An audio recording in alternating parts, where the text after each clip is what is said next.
your registration batches done because we're going to validate this sucker. We're going to take it to market. These batches have to show control and reproducibility, i.e. validation.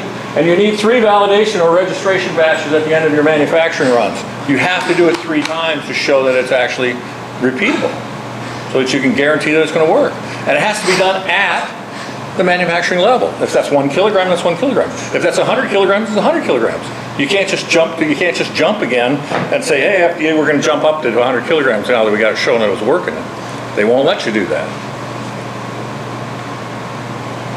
And then post-approval, oh my gosh, Nexium's a great one to look at because that came about later on. They got another patent because they added that with I think it was an inhibitor of some sort to it. And who takes anything ER? Anybody take extended release?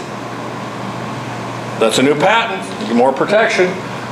If we find there's a different polymorph for particle size, you can patent that, more protection. Combination drugs, like I said, no new and improved is usually a new salt, new delivery systems, new information. I mean, these are what's hot right now is finding new delivery techniques and new delivery systems so that we don't lose what took us all this money to get there. In summary, the longer it takes to get to the market, the shorter the protection payback period is. Current patent law is 20 years. How long do you think it takes to get through all of these things? 15. It's somewhere it's 13 and 15. I don't know if I put this slide in here or not. Here's the bottom line though. It's expensive. And it's going to be like $1.3 billion or $3 billion. So how much a year does a drug company have to get back from that drug in order to get its payment back? Because they started off with 10,000 drugs just to get 10,000 candidates just to get one through the process. So this is kind of a bad slide, but I had another one, and I'm too bad I don't have it with me.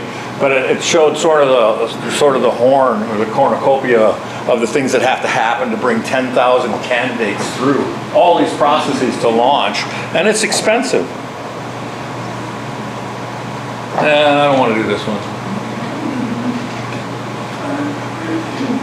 So anybody want to know what a 483 is?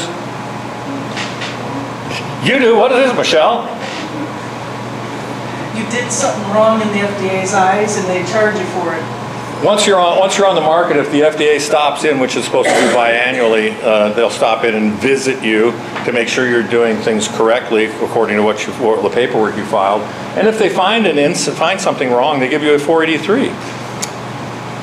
And that's a bad thing. What does OOS stand for?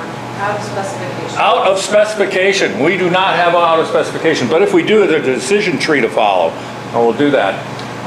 Name as many as Ken know, and I can attest to that. What's my current cost of bringing a new drug to market? $3 billion. $3 billion, you got it. Woo! Let's go eat.